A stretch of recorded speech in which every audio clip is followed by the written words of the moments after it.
बिस्मिल्लाहिर्रहमानिर्रहीम। अस्सलाम वालेकुम दोस्तों, मैं फ़हीम अब्बास आपको खुश आमदीद कहता हूँ न्यूज़ कैफ़े में और उम्मीद करता हूँ कि आप सब खैरियत से हैं और आज के दिन का एक अच्छा सा आगाज़ भी कर चुके हैं।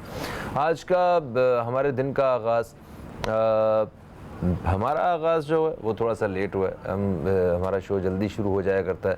आज थोड़ा ताख़ीर से इसलिए हुआ कि हम ट्रैफ़िक में फंसे हुए थे और सिर्फ हम ही नहीं, हमारी टीम के बहुत सारे लोग यहाँ तक पहुँचने के लिए काफ़ी देर से ट्रैफ़िक में इंतज़ार कर रहे थे। ये ट्रैफ़िक के मामलात जो हैं कुछ तो हमारी कमाल की जो सड़कें हैं उनकी वजह से और कुछ जो है बारिश की वजह से। बारिश के हवाले से बताता चलूँ मैं कि कराची में 18 तारीख़ तक तेज़ बारिश का जो है वो सिलसिला जारी रहेगा। अभी भी सुबह सुबह तेज़ बारिश हो रही थी, इसकी वजह से भी ट्रैफ़िक जैम था काफ़ी ज़्यादा। कुछ सड़कों पे पानी की वजह से और सड़कों की टूट फूट की वजह से जो है वो ट्रैफ़िक के मामला पूरे शहर में। और ये कल तक ये बारिशों का सिलसिला रहेगा और उसके बाद एक और स्पेल जो है मानसून बारिशों का वो शुरू होगा जो कि 23 या 24 अगस्त से होगा।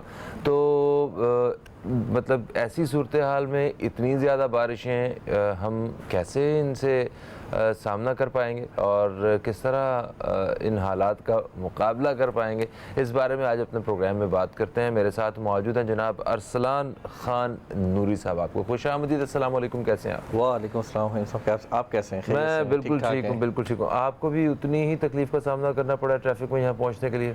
सर बिस्मिल्लाहिर्रहमानिर्रहीम। क्योंकि अमीर आदमी शायद हेलीकॉप्टर से आए हों। नहीं, बात ये नहीं भाई, बात ये है कि वो भी जो है ना फोरकास्ट देख कर ही आएगा अगर हेलीकॉप्टर का इस्तेमाल भी करेगा तो।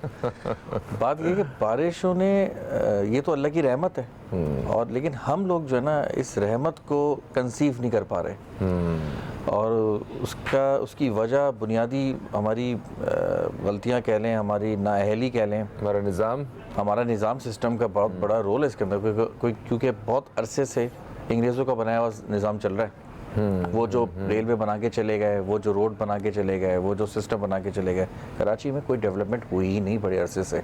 अच्छा, ये तो रोज़ की शिकायत है कराची वालों को, लेकिन बर्दाश्त भी बहुत है शहर के लोगों के अंदर। हाँ, ये भी है। अब ये देखें कि 3 घंटे 4 घंटे 5 घंटे लोग ट्रैफिक में अब जाते हैं। हाँ, आज अगर यहाँ पे आना था तो जो बेचारा 6 बजे निकला होगा ना तो वो यहाँ पे टाइम पे पहुँच पाएगा, उसके अलावा वो पहुँच नहीं सकता क्योंकि 2-2.5 घंटे सब ब्लॉक, रास्ते ब्लॉक। ऊपर से पेट्रोल की कीमतें ज़्यादा, ऊपर से पेट्रोल जो है वो गाड़ियाँ रास्ते में खड़ी हुई।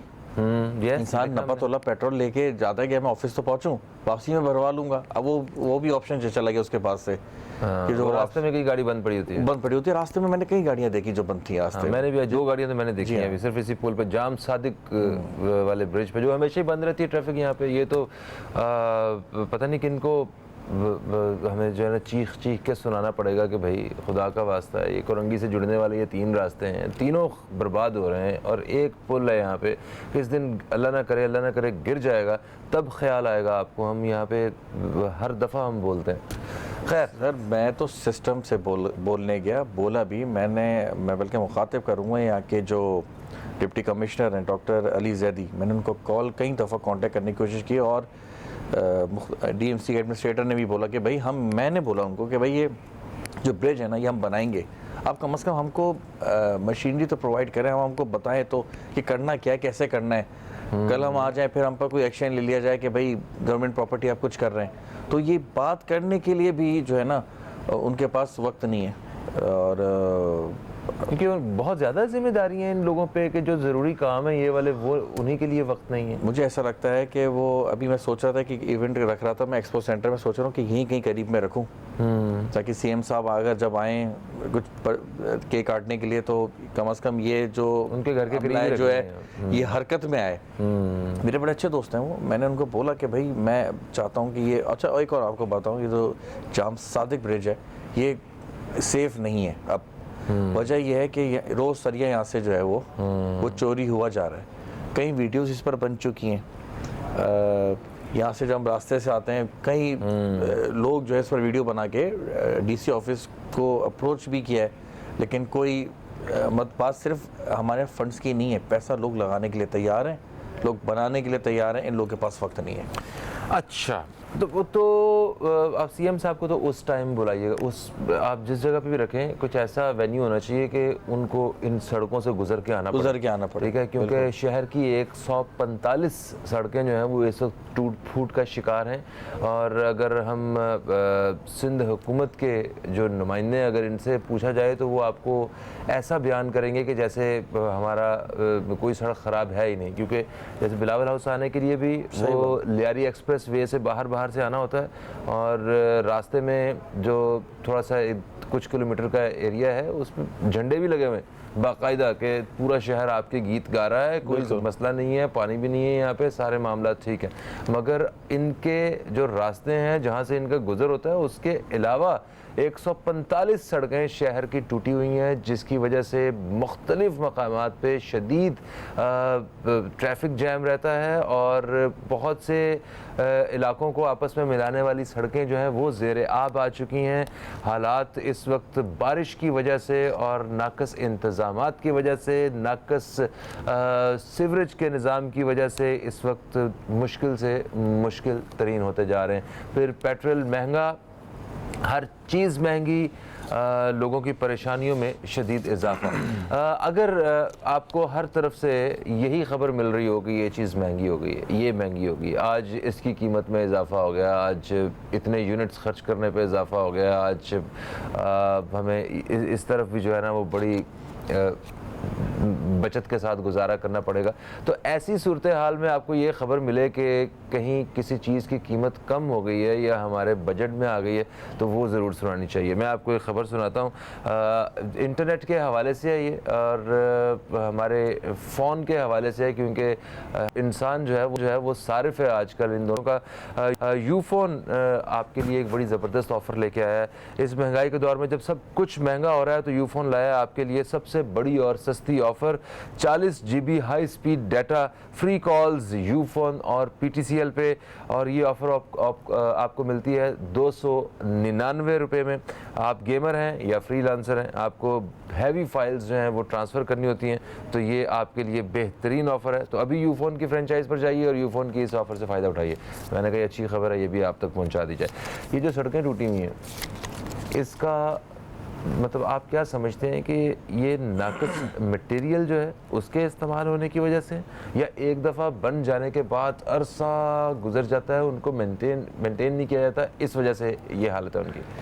दोनों चीज़ें, ये दोनों चीज़ों का जो शिकार है ये सड़कें हुई हैं इस वक्त। और वहीं में ऐसा नहीं है कि हर अफसर, हर जो है वो एक जैसा, या हर डिपार्टमेंट एक जैसा हो। मैं देख रहा हूँ DMC ईस्ट पे आप जाएं ज़रा, वहाँ पर जो वहाँ के एडमिनिस्ट्रेटर है रहमतुल्ला शेख, बहुत ज़बरदस्त काम कर रहे हैं। वो सड़कों पे रात पर होते हैं, पार्टीज़ में नहीं जा रहे, कोई ताकि फीता नहीं काट रहे, जाके केक नहीं काट रहे, काम पे लगे हुए हैं। लियाकताबाद पर आप आएँ, आप शहर की बात, कराची में बात तो करें भाई। ये जो कोरंगी है, अगर आप देखें पूरा मुल्क का सरमाया इधर जी, सारे ताजर बिजनेस कम्युनिटी का ताल्लुक है यहाँ से। खुद कोरंगी एसोसिएशन ट्रेड इंडस्ट्री यहाँ पर ऑफिस मौजूद है। वो कितने मुश्किल का यहाँ पर, पाकिस्तान की हर बड़ी कंपनी यहाँ पर है। मैं कराची की बात नहीं कर रहा हूँ, मैं पाकिस्तान की, और इसमें सिर्फ कराची वाले काम नहीं करते, इसमें पंजाब, सिंध, KP के सब लोग आते काम करते हैं। तो कहने का जो मतलब है वो ये है कि कम से कम गवर्नमेंट को ये चाहिए कि इधर तो आकर, मतलब वो पैकेज का जो ऐलान हुआ था, कराची वाले भी खुश हो रहे थे कि अगली बारिशों में हम अपनी सड़कों पर जो है कम से कम जाएंगे, घूमेंगे फैमिली के साथ, बारिश को एंजॉय करेंगे। यहाँ तो बिजली के तारों में फंसे हुए आप, बारिश के गड़े ख़तरनाक किस्म के, जो कि थोड़ी मोटी गलती अगर आपने कर दी तो उसकी सज़ा मौत है यहाँ पर। तो यहाँ पर तो बहुत बुरा हाल इन्होंने कर दिया है। अब मटेरियल, सड़क के बीच में जो दरख्त लगे होते हैं, बारिश के दिनों में पौधे निकल आते हैं, वो किस वजह से होते हैं, मतलब गैस करें सर? वो तो इसलिए निकल आते हैं कि नीचे मेन होल होता है, उसका ढक्कन नहीं होता है, इसलिए रखा होता है। जी। और एक और वजह है, इसकी वजह ये भी है कि लोग सड़क से आ रहे हैं, जा रहे हैं। हमारे पास जैसे बात है, अगर हमें मुंह धोना है तो हम साबुन का इस्तेमाल करेंगे, हाँ, टीथ ब्रश करना है तो ब्रश का इस्तेमाल करेंगे। तो हमें सड़क साफ करने के लिए ऐसी कोई मशीनरी हमारे पास है नहीं जो पानी निकाल सके। हाँ। आप जाके चेक कर लें, ये जो एक्सीलेटर होता है, वो पंप्स लगे हुए हैं। वो उससे जो है वो पानी अब जो उठा के ब्रिज में डाला जा रहा है। अब बहुत सारी चीज़ें वीडियोस इस पर आ चुकी हैं। हमारे पास मशीनरी नहीं है कि इस तरह की कोई इमरजेंसी हमारे शहर के अंदर आ जाओ। ये कराची शहर है, मैं सही बता रहा हूँ आपको, 14 अगस्त पे जो लोग निकले वो वेन्यू पे टाइम पे पहुँच ही नहीं सके। 14 अगस्त को जो हाल था आवाम मगर के, वो मोटरसाइकिलों वाले तो पहुंच गए सारे सीवीयू में। सर वो भी ऐसे पहुँचे, वो भी बेचारे ऐसे पहुँचे कि आपको पता है मोटरसाइकिल को 2 इंच की जगह चाहिए होती है जाने के लिए, गाड़ी वाला उसमें नहीं जा सकता। तो वो भी परेशान है, सिर्फ मोटरसाइकिल वाले भी परेशान है। वो उनको दूसरी परेशानी है। कोई कहते हैं कि भाई जगह तो है लेकिन हमारी जो है वो मोटरसाइकिल वापस आती नहीं है, उस काम की नहीं रहती।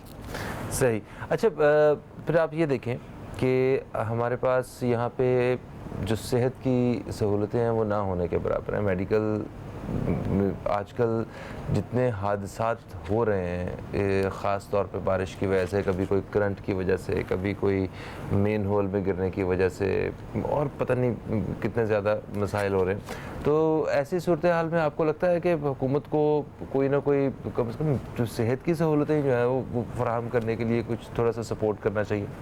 कोई मेडिकल कैंप्स वगैरह लगाते हैं, कोई या कुछ ऐसे कैंप लगाते हैं कि जहाँ पे आप कुछ देर रुक सकें बारिश में, आप तंग। सर देखें, बात यह है कि अगर आप टूर पे जाएं, पाकिस्तान टूर पे, कोई एक रोड ट्रिप पे जाएं आप, तो सिंध तक तो है ना आपको सिर्फ रहम आएगा सिंध के शहरियों पर। सिंध में दाखिल होते वक्त या सिंध से, इस कराची से सिंध का सफ़र तय करते हुए, सिंध में सफ़र करते हुए फिर पंजाब आता है। पंजाब में आप देखते हैं कि बड़ी अच्छी हरी भरी सड़कें आ गई, अच्छी सड़कें आ गई। हाँ, पूरे पंजाब से लेके चाइना तक रोड पर गया, रोड बाय रोड मैंने तय किया। और ये ज़्यादा पुरानी बात नहीं है, ये अभी 10 से 15 दिन पहले मैं हुंजा गया, मैं गिलगित गया, बल्दिस्तान गया, खुंजराब गया। वो जो आप कह रहे हैं ना कि मेडिकल यहाँ पर जो है वो इमरजेंसी बॉक्सेस होने चाहिए और पैनल्स होने चाहिए। हाँ।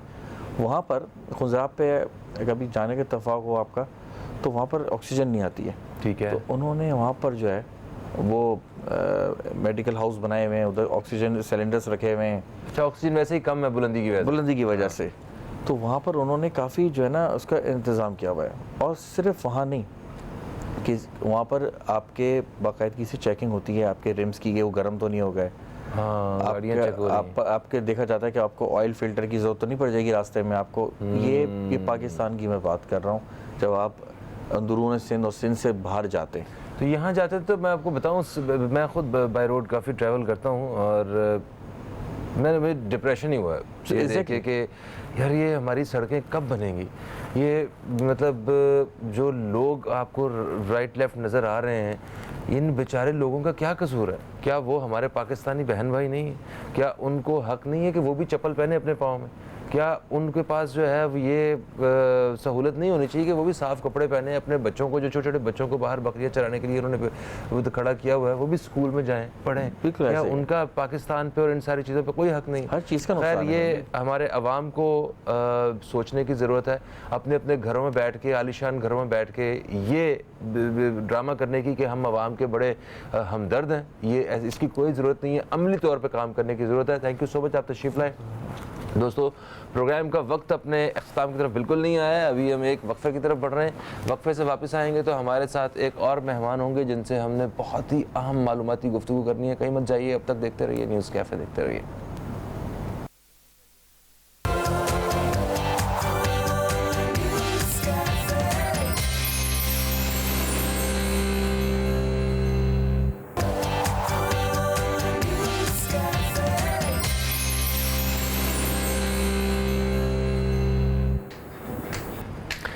जी दोस्तों, एक वक्फे के बाद आपको फिर से खुशामदीद। आप देख रहे हैं न्यूज़ कैफ़े, मैं हूं फ़हीम अब्बास और न्यूज़ कैफ़े में हम इस वक्त प्रोग्राम के दूसरे हिस्से में भी दाखिल हो गए हैं, जहां हमने नहायत ही एक मालूमाती गुफ्तगू जो है वो अपने मेहमानों से करनी है, जिनसे हमने बहुत सारी मालूमात फराहम मतलब हासिल करनी है अपने लिए और अपने अजीज़ों के लिए, ख़ास तौर पे उनके लिए जिनको रोज़गार के मसाइल हैं, और सबसे ज़्यादा उन लोगों के लिए जो मुल्क से बाहर जाना चाहते हैं, किसी दूसरे मुल्क में जाना चाहते हैं, इमिग्रेशन हासिल करना चाहते हैं और वो चाहते हैं कि वहाँ पे जाके वो मेहनत कर सकें और अपने घर वालों के लिए सहारा बन सकें और कम से कम मतलब जितने भी नौजवान जो मुल्क से बाहर जाने का ख्वाब रखते हैं उनको इस बात का यकीन होता है कि जो वो मेहनत करेंगे वो उसका फल उन्हें वहाँ पे ज़रूर मिल जाएगा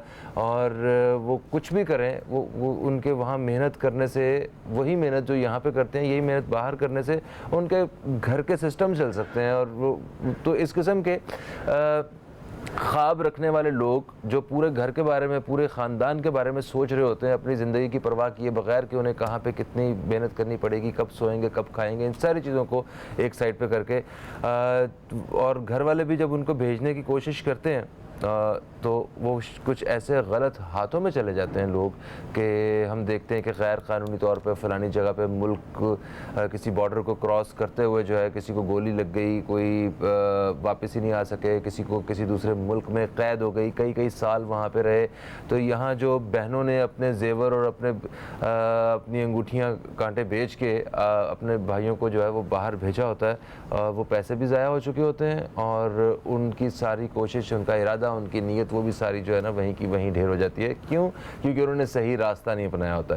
तो आज हम पाकिस्तान से बाहर जाने वाले अफराद के लिए ख़ुसूसी तौर पे इंफॉर्मेशन हासिल करेंगे अपने मुअज़्ज़ज़ मेहमानों से। मेरे साथ आज सीनियर इमिग्रेशन कंसल्टेंट्स मौजूद हैं आज न्यूज़ कैफ़े में। सबसे पहले मैं तारुफ़ करवाऊँगा, मेरे साथ हैं जनाब आदिल इस्माइल साहब। आपको खुशामदीद, अस्सलाम वालेकुम, कैसे हैं आप? वालेकुम अस्सलाम फ़हीम, अल्हम्दुलिल्लाह ऑल गुड। ज़बरदस्त। और मेरे साथ जो दूसरे मेहमान हैं, आप भी इमिग्रेशन कंसल्टेंट हैं, जनाब अबू बकर आदिल, आपको भी खुश आमदीद, अस्सलाम वालेकुम। वालेकुम अस्सलाम, बहुत शुक्रिया Faheem, thank you for having us on the show. Great.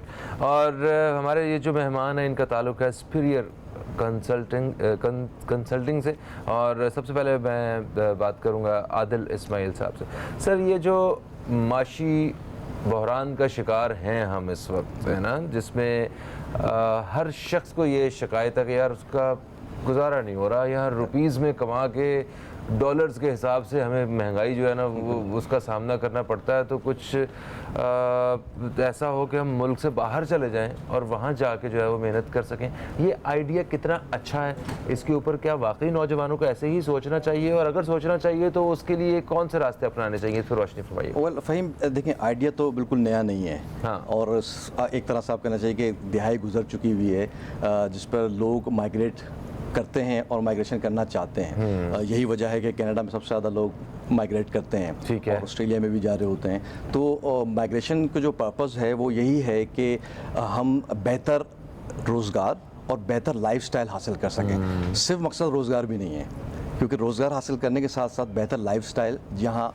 Prosperity हो, जहाँ पर आपका जो है इक्वल अपॉर्चुनिटी आपको मिले काम के लिए भी और माशरे में भी। क्योंकि इक्वल अपॉर्चुनिटी का जो हमारा जो सिस्टम है वो बड़ा फुकदान का शिकार है।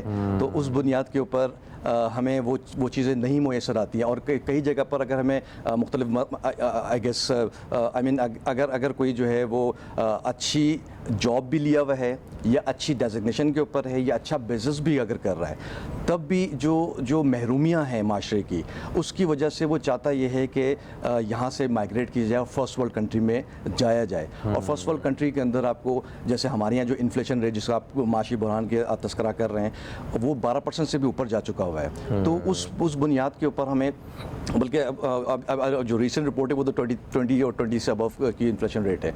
तो उस लिहाज से हमें जो है इस वक्त की जो अहम ज़रूरत बन गई है वो तो यही हो गया कि हम किसी तरीके से किसी अच्छे मुल्क में चले जाएं जहां हमें फ्री मेडिकल, फ्री एजुकेशन और हमें पीसफुल एनवायरनमेंट हमें जो है वो मिले और हमारी सेफ्टी भी जो है वो बरकरार रहे और फैमिली को उसी हिसाब से हम रेज़ कर सकें। जो एजुकेशन सिस्टम, जैसे हम अक्सर मैं कहता हूँ कि जो हमारा सोशियो इकनॉमिक स्ट्रक्चर है वो बहुत ज़्यादा जो है वो लोअर स्टैंडर्ड के ऊपर है, जिसकी बुनियाद के ऊपर हम जो है वो ज़्यादातर अफराद कोशिश करते हैं कि भाई माइग्रेट किया जाए। अब इस माइग्रेशन करने के लिए हमें कुछ पैरामीटर्स को फॉलो करना पड़ेगा। अगर हम पैरामीटर्स को फॉलो नहीं कर रहे हैं और सिर्फ ये सोच कर किसी भी कंसल्टिंग कंपनी में चले जाते हैं कि ये तो एम्बेसी है, यहाँ पर मैं कदम रखूँगा और कदम रखते ही मेरा जो है वो सारा काम हो जाएगा, क्योंकि इनके बड़े ताल्लुकात होते हैं। ये ऐसा हरगिज़ नहीं है, क्योंकि आपको जो है वो लेजिटिमेट और एजुकेटेड कंसल्टिंग कंपनीज़ के साथ रब्ता करना चाहिए।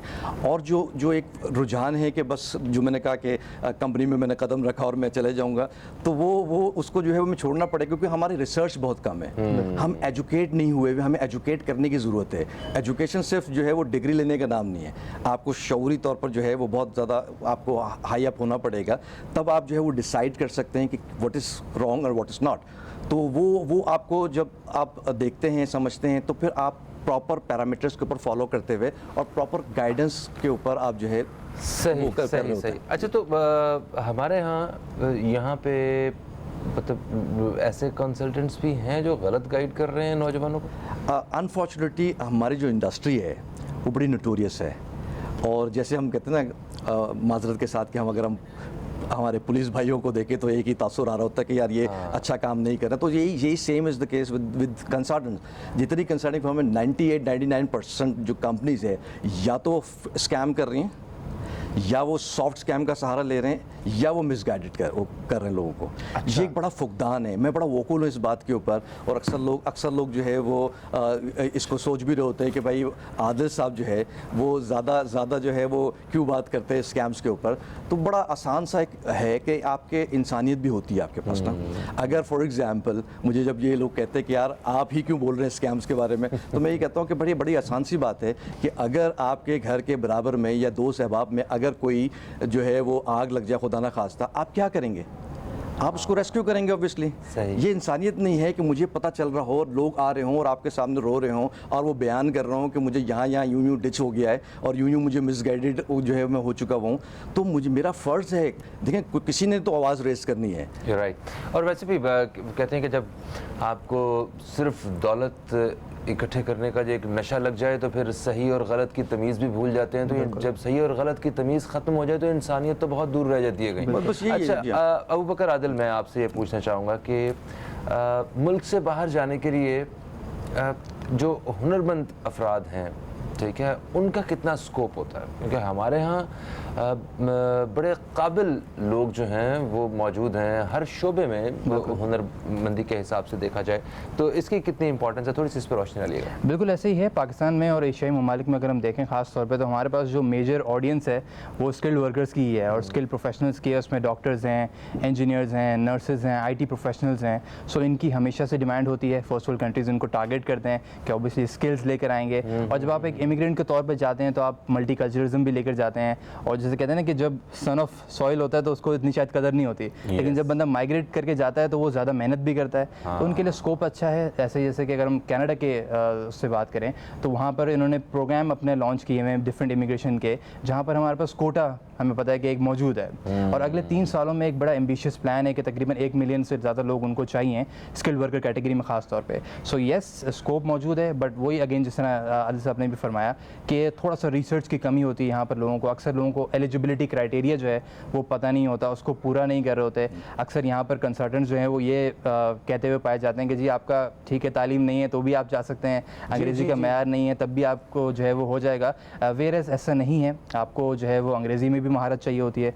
आइल्स जैसे टेस्ट मौजूद हैं जिसमें आपको जो है वो प्रूव करना होता है अपने आप को। और अगर आप एक सर्टेन क्राइटेरिया को मीट करें, विच इज़ यूजुअली कि आपके पास अगर 3 से 4 साल की डिग्री है तो ही आप क्वालिफाई करते हैं। ठीक है, तो अगर इस बात से तो ये साबित हो रहा है कि सिर्फ पढ़े लिखे लोग ही मुल्क से बाहर जा सकते हैं या जाना चाहिए।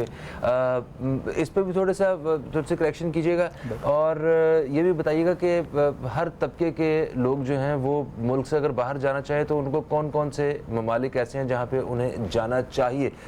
जो पढ़े लिखे लोग हैं जिन्हें अंग्रेज़ी आती है या जिन्हें इनका कोई एक्सपोजर है वही मुल्क से बाहर जा सकते हैं, या फिर वो लोग जिनके पास बहुत ज़्यादा पैसे हैं, मालदार पार्टियां जो है सिर्फ वही बाहर जा सकती हैं? इस बात में कितनी हकीकत है, ज़रा उस पर थोड़ी सी रोशनी डालिए। वेल देखिए फ़हीम, ज़रूरी नहीं है कि अगर आप बहुत ज़्यादा पढ़े लिखे हैं तो सिर्फ वही आप जो है अप्लाई कर सकते हैं।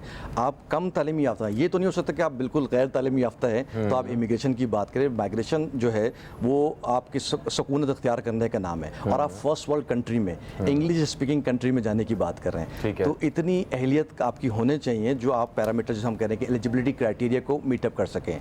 वेरस ये जो एलिजिबिलिटी क्राइटेरिया मेनली तो अच्छा पढ़ा लिखा ही जो है वो मीटअप करता है, और उन्हीं के लिए उन्हीं स्किल इमिग्रेशन जो इमिग्रेंट्स हैं उनको टारगेट किया जाता है, जो कंट्रीज़ इमिग्रेशन के लिए दावत देती हैं, जिसमें सारे फेरेस ऑस्ट्रेलिया, कनाडा, न्यूजीलैंड वगैरह और यूके है। बट अगर आप देखें कि सेमी स्किल्ड वर्कर्स अगर अप्लाई करना चाहते हैं तो वो भी कर सकते हैं, उनकी भी जो है वो डोमेन तो मौजूद हैं, बट उनके लिए मोस्टली जो पैरामीटर्स होता है वो ये होता है कि आपको पहले जॉब ऑफर मौजूद हो। फॉर एग्जांपल कोई कारपेंटर है, ठीक है, या कोई इस तरह से जो है ना वो स्किल्स के अंदर कोई पेंटर है, कोई इलेक्ट्रिशियन है, अब ये अप्लाई करना चाहता है तो उसके लिए ज़रूरी है कि आपके पास उस मुल्क से जॉब ऑफर ज़रूरी हो। अब इस सूरत हाल के अंदर उसको बहुत ज़्यादा अच्छी इंग्लिश की ज़रूरत नहीं है, बट इंग्लिश का लेवल होना चाहिए क्योंकि आप इंग्लिश स्पीकिंग कंट्री में जा रहे हैं, तो ये भी सुकूनत इख्तियार कर सकते हैं। बट अगर ऐसे हजरात जो सेमी स्किल्ड हैं और जो इंग्लिश बिल्कुल भी नहीं जानते, उनको तो चाहिए कि वो रिक्रूटमेंट एजेंट से रब्ता करें और वो आपको मिडल ईस्ट साइड के ऊपर, मलेशिया साइड के ऊपर वो आपको उसके अंदर हेल्प आउट कर सकते हैं। हम चूँकि इमिग्रेशन कंसल्टेंट्स हैं तो हमारा यही एम होता है कि हम जो है स्किल्ड इमिग्रेशन के ऊपर या बिजनेस इमिग्रेशन या इन्वेस्टर बेस के ऊपर लोगों को आगाही फराहम करें और उनको फैसिलिटेट करें ताकि वो इजीली अपना इमिग्रेशन और शहरियत हासिल कर सकें। तो ये जो है सही। तो अबू बकर आदिल, मुझे ये बताइए कि क्या आपकी कंपनी से कांटेक्ट करना या आप लोगों की कंसल्टेंसी लेना ये कोई दरमियाने दर्जे का आदमी अफोर्ड कर सकता है, या जी बिल्कुल दरमियाने दर्जे का बाहर जाने के पैसे अलग और आपके पैसे अलग? नहीं, ऐसे ही है। ऑब्वियसली आप किसी की खिदमत लेते हैं तो आपको पे तो करना ही पड़ता है, सर्विस चार्जेस। लेकिन ये है कि हम वन ऑफ द अल्हम्दुलिल्लाह being authorised and registered one of the very economical consultants हैं, और मुख्तलिफ डिफरेंट कंसल्टेंट्स अगर कंपेयर किया जाए तो हमारी फ़ीस बड़ी मुनासिब होती है। अक्सर हम लोगों को डिस्काउंट भी ऑफर कर देते हैं क्योंकि हमारा मेन टारगेट होता है कि एक अच्छा गुड वर्ड ऑफ माउथ बनाया जाए। ऑब्वियसली अगर आपको अच्छी सर्विस मिलेगी, अगर आपका काम हो जाता है मुनासिब रेट के अंदर, तो आप 2 लोगों को और रिकमेंड करेंगे, ऑब्वियसली हम उनसे कर लेंगे। So this is how it goes, और इतना ज़्यादा महंगा नहीं है। और हम इसी बात की लोगों को आगाही भी देते हैं कि जो एग्जॉर्बिटेंट फ़ीस लोग चार्ज कर रहे होते हैं अक्सर, जो काम है उसकी जो वैल्यू है शायद 2 लाख रुपए की है, लेकिन एक शख्स 10 लाख रुपए चार्ज कर रहा है, तो वो हम आगाही पहले से लोगों को देते हैं इन्हीं फॉरम्स पे आकर के कि आप उनको जांचें और अच्छे कंसर्न्स के साथ रब्ता करें ताकि आपको ज़्यादा धचका ना लगे। On top of it success stories भी हो ना। आप सिर्फ आप बातें और क्लेम, आप टॉल्स क्लेम करते हैं, आप सक्सेस स्टोरीज डेवलप नहीं करते over the period of time. 20 years in this industry. अब एक वाहिद कंपनी है जिसका ये क्लेम भी है और जो हर जगह बताती है कि जिसके my father was a consultant, myself is a concern. Abu Bakar मेरे बेटे हैं, ये भी आपने इनकी बातों से भी वैसे मैं बताऊं आपको, ये 2 भाई लग रहे हैं आप। तो ये इतने अब ट्रेंड हैं कि ये जो है वो डिस्कस भी करते हैं, उनको बाकायदा ट्रेनिंग दी गई है, तो उसकी वजह से एक लोगों के अंदर जो है ना एतमाद होता है। हमारे यहाँ भरोसे की बड़ी कमी है, जो कंसल्टेंट्स की हम बात करते हैं, भरोसा ही जो है वो बड़ा इंपॉर्टेंट होता है। जी, जिसके लिए वो कहते थे कि अच्छा, वो जाने वाले को भी ना आखिर तक ये शक रहता है कि बस अल्लाह करे मैं पहुंच जाऊं एक दफ़ा, कहीं मुझे फंसा ना दें ये लोग। मतलब उन्हें एक ये आए दिन का किस्सा है जी, हाँ। आए दिन का किस्सा है कि जो मेरे पास आते भी हैं, जो लोग देखेंगे उसको एंडोर्स भी करेंगे कि आए दिन ये होता है कि 23-24 साल का भी कोई अगर लड़का लड़की है तो उसको बिजनेस इमिग्रेशन के ऊपर कहा जाता है कि आप बिजनेस इमिग्रेशन आपका हो जाएगा, जबकि उसकी रिक्वायरमेंट जो है $1.7 मिलियन या $1.2 मिलियन की नेटवर्थ शो करने की है। अब 23-24 साल के जो है बच्चे के पास ना तो इतनी नेटवर्थ हो सकती है, रेयरली होगा अगर सही बात है, ना नेटवर्थ होगी, ना उसके पास कोई बिजनेस एक्सपीरियंस होगा, और उसको कहा जा रहा है 10-15-20 लाख रुपए दे दो या दिखा दो और काम हो जाएगा। इतना बड़ा फुकदान है। देखें, ताली दोनों हाथों से बचती है। यहाँ मैं जब ये क्रिटिसाइज़ करता हूँ कि कंसर्न्स आज़ाद ये कर रहे हैं जिनको नहीं करना चाहिए, राह रास्त पे आना चाहिए, काउंसलिंग करें। आप बेसिकली आपको काउंसलिंग करनी है, उसकी बुनियाद के ऊपर अगर आपको कोई सर्विसेज देता है तो वेल एंड गुड, आप उस पर कम्पीट करें, आप उस पर कम्पीट करें, बजाय इसके कि आप जो है ना वो इस चक्कर में लग जाएं कि किसी तरीके से पैसा मेरे पास इन्फ्लक्स बढ़ जाए और फिर मैं बाद में रिफंड भी कर रहा हूँ, चीज़ें भी कर रहा हूँ। तो एथिकली बिल्कुल जो है वो गलत है। बिल्कुल सही बात है। और दूसरे लोगों के एक्सपीरियंस से फ़ायदा लेना चाहिए, ना कि हर जगह पे खुद जाके तजुर्बा करना चाहिए। देखना चाहिए कि मार्केट में बाकी लोगों के क्या क्या तजुर्बात रहे हैं। एक वक्फे का वक्त, मगर वक्फे पे भी हम नहीं जा रहे। अभी वक्फे पे जाने से पहले आपको हम सुपीरियर कंसल्टिंग का के बारे में कुछ चीज़ें वो आपको हमने दिखानी है। आइए चल के देखते हैं। When a client comes to me, I see them curious. They just need help and they need answers. They need a proper guidance for their case. We don't see every client as another file or a case. We are always looking forward to bring out the best results for someone who is part of our family. Me and my team, we round the table for every client. We discuss every aspect of the case and provide them the best solution. Migrating to a new country is a difficult decision, and having the right consultant by your side may help you navigate the complex immigration procedures. We don't take every Tom, Dick, and Harry cases. We only book appointments for those who are eligible, and we work for them to enhance their chances of success. Client success is our success. My name is Adil Ismail. I am the founder and senior immigration consultant for Superior Consulting.